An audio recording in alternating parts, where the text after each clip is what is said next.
मी अरुण घोडके. शिवचिंतन.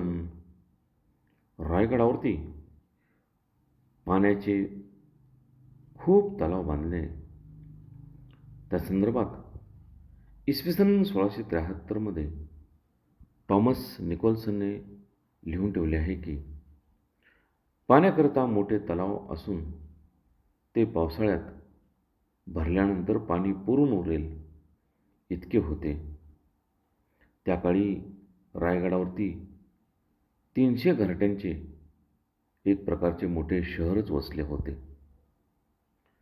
तसेच एका पत्रामध्ये उल्लेख सापडतो तो असा, किल्ले हरिश्चंद्रस म्हणजे हरिश्चंद्रगड, गडीचा तट ढासळ आहे, त्यास दगड जवळ मिळत नाही.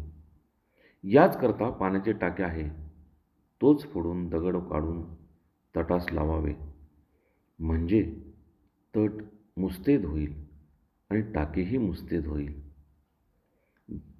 ते झाल्यानंतर पाणी लागेल तरी 25 पाथरवट अवजाराचे पाठवले पाहिजेत, म्हणजे माहुलीचे व हरिश्चंद्र दोन्ही जागा काम चालेल.